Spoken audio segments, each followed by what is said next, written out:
What's up? Hello and welcome guys to a new episode of our episodes. Today there is very bad news, which unfortunately I have mentioned before. So I was at the Swiss Moto Expo and the British Moto Expo, as well as the EICMA in Italy, and it has been confirmed that the Yamaha R1 has been discontinued. Reasons have varied between carbon emissions and pollution and whatever. Lots of reasons has been brought up. Also the declining sales of the super sport bikes in Europe especially. People are more into other sorts of adventure bikes. Also the rising prices. Now it costs you a fortune to just buy a super bike that was initially released for $10,000 in early 1990s or 2000. Maybe with inflation it would be like $14,000. However, a current base model of R1 is about $17,000, so it's a quite increase. So this has been one of the reasons or the contributing factors to the downturn in sales of the superbike category. Others have taken the same route, so unfortunately it seems to be the beginning of the end for several superbikes, which is very sad for superbike enthusiasts and lovers. They are continuing with their track version, which is called GYTR. It's only track-based bike rather than street legal superbike. I believe it's really sad. Yeah. So this is just a gutting thing for such an iconic bike that has been in the market since 1998. Since it first came out, it has been just unbeatable. Reliability, power and sound, as well as the fun factor is really high on these things. Really nice, and it's super reliable. I own several bikes of them, and probably I'm buying a new one since it's being discontinued, so I must have one in my garage. So this is one of the breaking news. Secondly, I think the carbon emissions just got ridiculous. So now it carries a very big catalytic converter box underneath, which is so this bike is the only bike that has this cross-plane firing order, which makes it a very uniquely sounding an inline 4 engine, which is unbelievable. This originally came from the cars, I believe from Dodge, and it was only implemented by Yamaha in the motorbike manufacturing. Just unbelievable. So it gives you the fun factor, the loudness, the very nice sounding bike for an inline, which is cheap to maintain, unlike a V4 that has 2 cams on each side. It's really 4 cams, I mean, very complicated. This is much easier to maintain.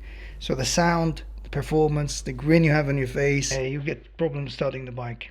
Apparently I have the same problem. It's really powerful as well. It needs the battery to be very well charged. And forget about jump starting it by pushing it or something. Impossible.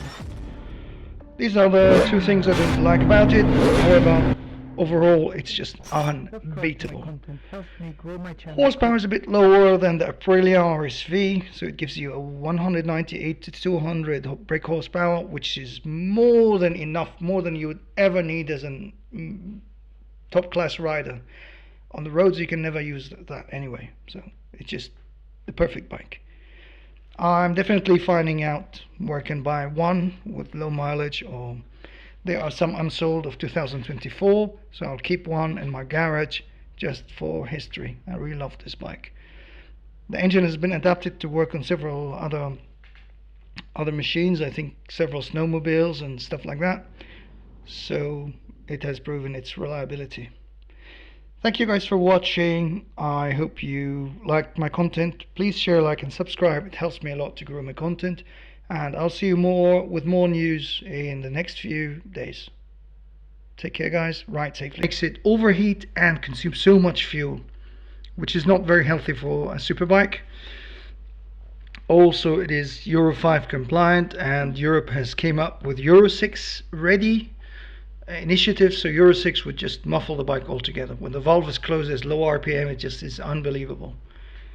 And on several other bikes it makes the bike stall, because it closes the valve to muffle the sound and keep the emissions low, and then it just forces the catalytic converter to work. For the catalytic converter to work, the temperature has to be raised over 300 Celsius, which makes the bike quite overheat. So the bike goes over 90, and then the fan gets on, and then it starts cooking your sensitive bits, because the air blows to your side. So it's just not really fun.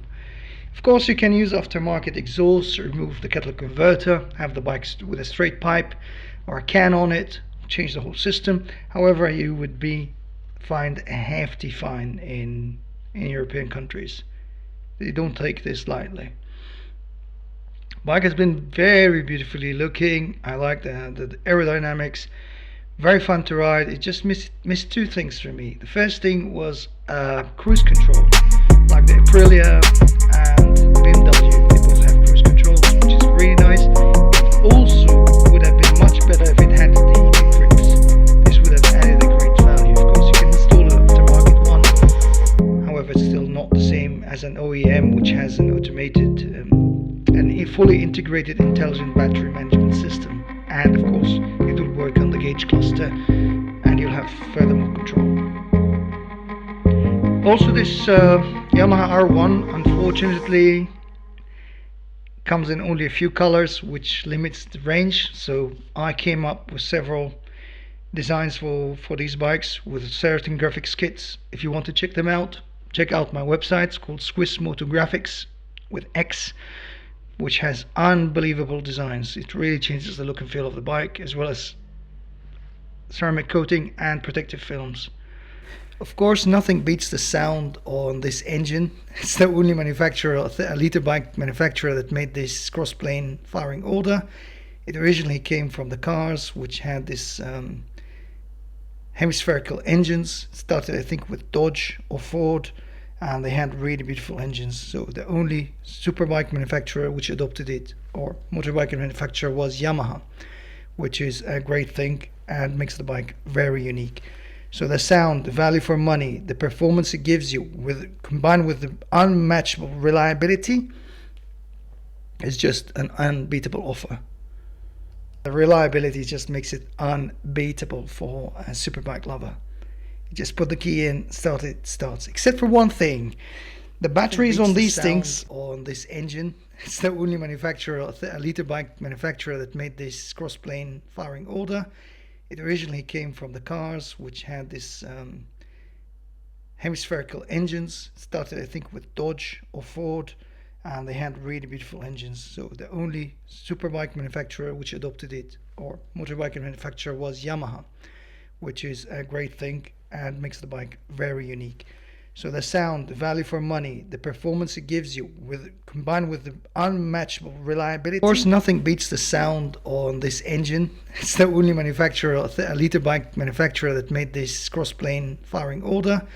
It originally came from the cars, which had this hemispherical engines. It started, I think, with Dodge or Ford, and they had really beautiful engines. So the only superbike manufacturer which adopted it, or motorbike manufacturer, was Yamaha, which is a great thing and makes the bike very unique.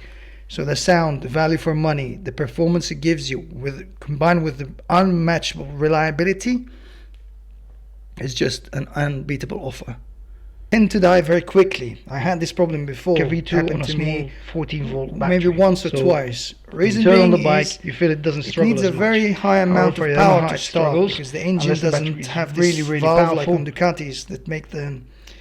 It enables it to escape a bit of, to have a bit of the pressure to escape through the cylinder, to have it lighter to. Ducati had to implement this on their V2s because it's very hard to